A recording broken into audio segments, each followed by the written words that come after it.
Droits de la personne, 2022, dit par Émile Derlerne en novembre 2022. Vous êtes donc ici sur la chaîne de l'innocence d'exister, et je tiens à vous rappeler que notre innocence d'exister a de très nombreuses implications que vous pouvez découvrir dans mes textes. Vous découvrirez par vous-même sans doute bien d'autres implications au fait que l'on vous a contraint à exister. Et ce n'était pas une aimable invitation à visiter la planète pour y vivre une aventure joyeuse. Le texte qui suit est une nouvelle proposition concise pour les droits de la personne, qu'elle soit humaine, sexuée ou asexuée ou autre, et autres personnes de provenance terrestre ou d'ailleurs, ainsi que des IA qui auront vite fait de vous rappeler à l'ordre. Bientôt, vous aurez des Séléniens et des Martiens qui vont rapidement évoluer du fait des conditions de vie qui n'ont rien à voir avec celles de la Terre. Soyez-en convaincus. Les droits de la personne s'appliqueront à eux également. Les droits de l'homme deviennent les droits de la personne. Préambule. Étant donné qu'aucun être humain n'a demandé à exister et que chacun a été mis devant le fait accompli de son existence imparfaite dans un monde imparfait, étant donné que lorsque l'on n'a pas l'assentiment d'une personne, on ne doit en aucun cas la mettre devant le fait accompli en lui imposant des risques infinis, conduisant inéluctablement à la souffrance et la mort. Étant donné qu'aucune personne ne peut être responsable de son physique ou de son intellect, puisqu'elle a été fabriquée sans son assentiment. Étant donné que tous les êtres humains ont été fabriqués pour le service social.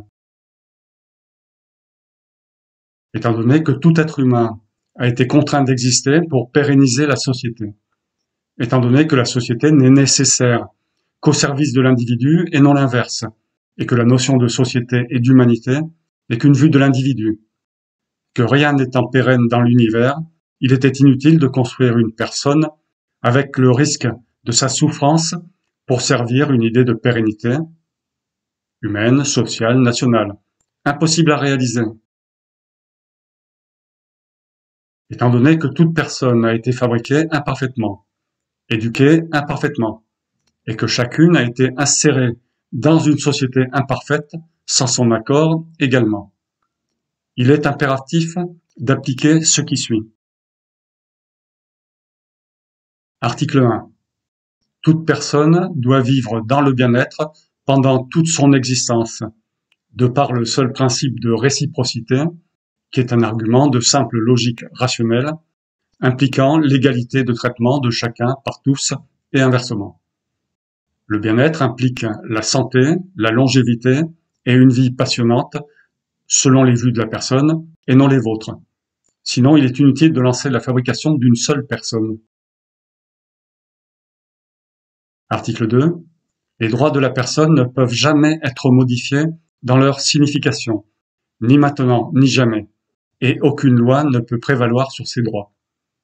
Les droits de la personne doivent être appris par cœur par tous les enfants en école primaire, et leur compréhension doit être vérifiée régulièrement au cours de la scolarité. La compréhension doit être contrôlée par le comportement et non simplement verbalement. Fin. Émile Derlerne. C'était naturellement ma propre proposition.